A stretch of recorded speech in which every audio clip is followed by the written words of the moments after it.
Have you ever stared at a simple piece of paper and felt the whole world tilt on its axis? For me, it wasn't a photograph or a letter. It was a bank statement, lying innocently on our polished mahogany desk in our Chicago brownstone. The line item wasn't for a spa day or a designer bag. It was a wire transfer for $5,000 to a man I'd never met, under the memo, apartment deposit. My wife, Amelia, the woman I had promised my life to, wasn't just cheating. She was building a new life for her lover with my money. And in that moment, staring at the cold, hard numbers, I knew love was dead. Revenge was all that was left. If you genuinely enjoy our stories, please subscribe to the channel. Tell us where you're from and what time it is right now. It's always fascinating to know how far our story flows. The humiliation was a slow poison.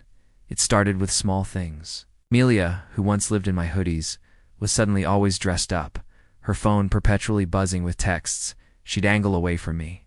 "It's just work, honey," she'd say, her smile not quite reaching her eyes. She became a ghost in our home on North Dearborn Street, her laughter reserved for hushed phone calls she'd take on the balcony. The city lights twinkling behind her like a stage set for her secret life. The affair partner, I'd later learn, was a struggling artist named Julian, smug, with a painter's ego and a beggar's bank account. She found him romantic. I saw a parasite. The discovery wasn't a single explosion, but a series of quiet, gut-trenching clicks.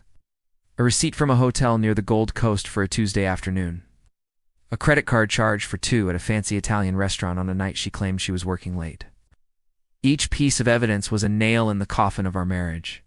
She grew colder, more manipulative. When I'd ask about her day, her answers were clipped, annoyed. "Why are you so needy lately, Mark?" She'd snap, turning the blame on me. They felt untouchable, wrapped in their bubble of arrogance, believing I was too stupid or too weak to ever figure it out. The breakdown happened on a rainy Thursday.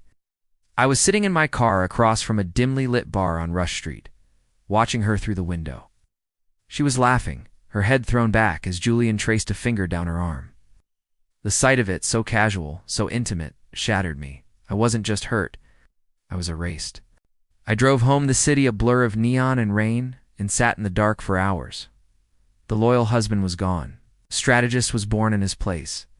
My grief turned to ice-cold fury. I hired a private investigator, a grizzled ex-cop who knew the city's dirty secrets. He gathered everything: photos, bank statements, timelines. The wire transfers weren't a one-time thing.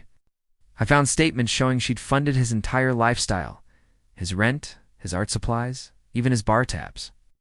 She was bleeding our joint accounts dry to keep her pet project afloat. I opened a new private bank account and began meticulously moving my own funds. I consulted a shark of a divorce attorney, a woman whose office overlooked the Chicago River. We set the traps, both legal and social. The public exposure was a masterpiece of quiet devastation. Amelia's parents were celebrating their 40th anniversary with a lavish party at a downtown hotel ballroom. All their friends, their colleagues, our entire social circle was there. During the toast, I stepped up to the microphone, a small, discreet manila envelope in my hand. I started by praising her parents, then I turned to Amelia, my voice steady. "I also learned a lot from my wife," I said, my eyes locking onto hers. "She taught me about finance, about how you can support a man's entire life." A confused murmur went through the crowd. I pulled out the bank statements, the photos. I didn't shout.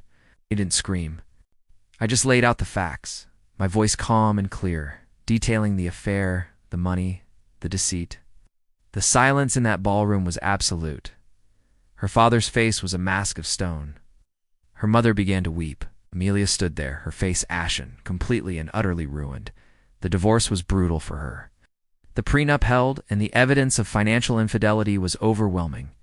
She lost everything. Julian, the brave artist, vanished the second the money dried up. I sold the brownstone and moved to a quiet apartment in Lincoln Park. Sometimes I walk by the river at night watching the water flow and I think about her. It's not with anger, not anymore. Just a hollow echo of what was. The best revenge isn't a loud explosion. It's a quiet, empty room where a life used to be. I heard she works in a small boutique out in the suburbs now, living in a tiny apartment she can barely afford. The end.